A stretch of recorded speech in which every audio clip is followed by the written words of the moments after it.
सासू माँ बदल गई। कहानी उस घर की है जहाँ बहू और बेटी को एक माना जाता था, लेकिन फिर अरे शिखा बेटा, तू रसोई में क्यों घुसी रहती है? जा, रोटी मैं बना लूंगी। नहीं माँ जी, आप बैठिए, बस सारा खाना बन ही गया है। श्वेता को बोल देती हूँ, वो खाना लगा देगी सबका। सॉरी भाभी, मेरे पास वक्त नहीं है। माँ, मुझे पैसे देना, पार्लर जाना है। हाँ चली जाना, भाभी को भी ले जाना। वो भी जाने को बोल रही थी पार्लर, पर पहले ना मदद कर दे उसके खाना लगाने में। देख ना, वो बहू है, उसे बहू रहने देना, इतना सर पर मत चढ़ा भाभी को। श्वेता, ज्यादा मत बोला कर। बहू और बेटी में कोई फर्क नहीं होता है। जा जाकर काम कर। ननद को माँ का भाभी से इस तरह प्यार करना बिल्कुल अच्छा नहीं लगता। वो बार बार किसी न किसी तरह माँ को भाभी के खिलाफ भड़काती रहती, लेकिन कोई फायदा ना होता। एक रोज, अरे बेटे किशन, जा बहू को कहीं घुमा कर ला, सारा दिन घर में काम करती रहती है। हाँ माँ, हम लोग जा रहे हैं ना गोवा। अच्छा जी, भाभी ने तो हमें बताया भी नहीं।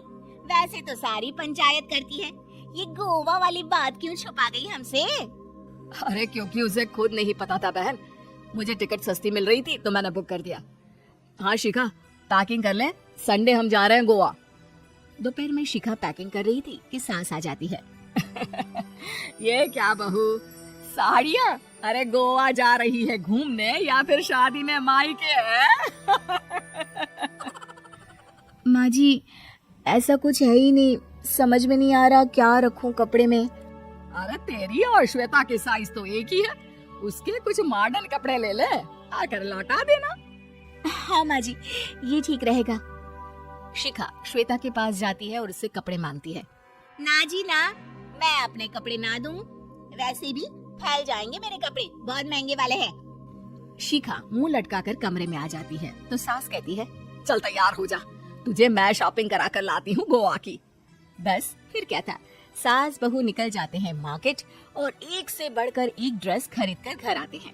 पहले बता देती कि नए कपड़े दिलाने वाली है भाभी को, तो मैं अपने ही दे देती ना भाभी को, मुझे दिला देती नए कपड़े। देख श्वेता, परिवार का मतलब सबके साथ रहना होता है, ना कि सिर्फ अपना सोचना। वैसे भी तुझे अच्छे संस्कार सीखने चाहिए। और रही बात कपड़ों की, तो शिखा, आज से घर पर भी तू मॉडर्न कपड़े ही पहनेगी, कोई जरूरत नहीं है ये साड़ी वाड़ी लपेटने की।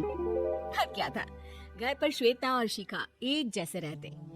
एक बार पड़ोसन आती है। अरे बेटा, अपनी माँ को तो बुलाना, जरा बात करनी है। शिखा सास को बताती है और रसोई में चली जाती है। ये आपकी बेटी बहुत बड़ी हो गई है, इसके लिए एक रिश्ता है, कहो तो बता दूं। ये बेटी नहीं बहू है, घर में सब एक जैसा ही रहता है। वैसे मेरी बेटी भी बड़ी हो गई है, कोई रिश्ता हो तो जरूर बताना। पड़ोसन रिश्ता लेकर उन लोगों के घर आती है। तब श्वेता की होने वाली सास कहती है, तो ये घर है, कितने मंजिल का है? और ये बहू ने आपकी क्या पहन रखा है, जीन्स टॉप? अरे भाई, साड़ी वाड़ी नहीं है क्या इसके पास? देखिए, सर्दी है तो साड़ी में बहू कैसे मैनेज करती, वैसे पहनती है साड़ी भी।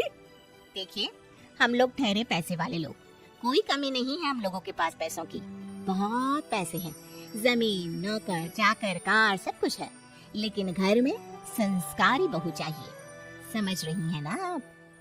सास कुछ कहती कि श्वेता बोल पड़ती है, हाय रे, नौकर चाकर से लेकर जमीन, कार, पैसा, हाँ, मुझे रिश्ता मंजूर है मुझे। अरे रुक जा श्वेता, मैं बात कर रही हूँ ना। देखिए, हम लोगों के घर इतनी आजादी नहीं मिलेगी। अरे हाँ कर देना माँ, हाँ कर दे जल्दी से। सास क्या करती, बेटी की शादी ऐसे घर में कर देती है जहाँ ना उनके विचार मिलते हैं और ना ही आचार। शादी के बाद एक रोज फोन पर, श्वेता बेटा, एक बार घर आ जा, बहुत दिल करता है तुझे देखने का। माँ, वो घर पर बहुत काम होता है, कैसे आऊँ? बड़ा घर है, लेकिन आने जाने वालों की लाइन ही लगी रहती है। बेटा, मैं तो जानती थी उस घर का हाल, लेकिन तू ही नहीं मान रही थी। माँ देख, हर घर का यही हाल है। तेरी बेटी को यहाँ घूंघट हटाने की परमिशन नहीं है और एक तरफ भाभी स्कर्ट पहनकर घूम रही है। बेटा, मुझे क्या पता था कि मेरी बेटी को ससुराल के नाम पर पिंजरा मिल जाएगा। अच्छा माँ, फोन रखती हूँ, सास को गर्मा गर्म रोटी खिलानी है। तुम लोगों की तरह नहीं कि एक रोटी बनाओ, एक सब्जी बनाओ, फिर सारा दिन फ्री होकर घूमो। सास फोन तो रख देती है, लेकिन सोच में पड़ जाती है कि एक तरफ बेटी जिसे कोई आजादी नहीं, वहीं दूसरी तरफ बहू जिसे देखकर लगता ही नहीं कि उसकी शादी भी हुई है। अगले रोज। शिखा, अरे ओ शिखा। हाँ माँ, क्या हुआ? कुछ चाहिए आपको? मैं जिम जा रही थी। जिम के कपड़ों में बहू को देखकर सास को घूंघट में अपनी बेटी का ख्याल आता है। देख बहू, घर में बहू की तरह रहा कर। इतना टाइट कपड़े पहनकर जिम जाना पसंद नहीं मुझे। जा जाकर रोटी बना। रोटी? माँ, अभी तो शाम की 6 बजे है, इस वक्त रोटी? अब क्या मेरे खाने पीने पर भी पहरा है? अरे जब मर्जी तब मैं अपने घर में खा भी नहीं सकती क्या? बहू को अजीब लगता है। वो समझ नहीं पाती कि जो सास कल तक इतनी सपोर्टिव थी, उन्हें अचानक से क्या हो गया। वो किचन में जाती है, गरम रोटी के साथ 2 तरह की सब्जी, रायता, सलाद सब लेकर सास के पास आती है। माँ जी, खाना। इतना सारा खाना? राक्षस समझा है क्या मुझे? रोटी मांगी थी मैंने गर्मा गर्म बस। पर माँ जी, रोटी खाती किससे आप? सब्जी तो बनानी थी ना। अरे भूख मर गई मेरी तेरी बहस से। जा जाकर काम कर, अंदर पूरी रसोई साफ कर। बहू अंदर चली जाती है। थोड़ी देर में श्वेता घर आती है। अरे शिखा, जल्दी से चाय ला, पकवान बना, मेरी बेटी आई है। अरे नहीं नहीं माँ, ड्राइवर बाहर खड़ा है। मैं तो घर का कोई सामान खरीदने के बहाने यहाँ आ गई हूँ, मुझे जाना होगा। अरे बेटा, पर कितने दिनों बाद देख रही हूँ तुझे। रहने आ जाना 2-4 दिन के लिए।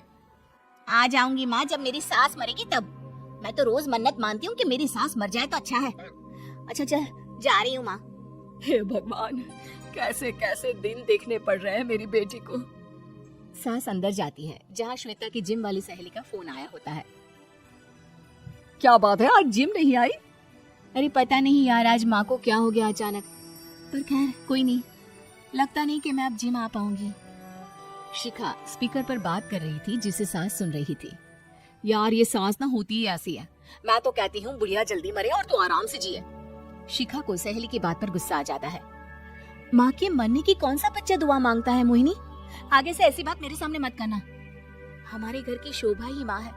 क्या हुआ जो थोड़ी शक्ति दिखा रही है? उसमें भी कोई ना कोई उनकी भलाई ही होगी। मैं तो कहती हूँ भगवान मेरे जैसी सास सबको दे, जो सिर्फ माँ की तरह है। सास वाली तो कोई बात ही नहीं है उनमें। सास ये बात सुन रही थी।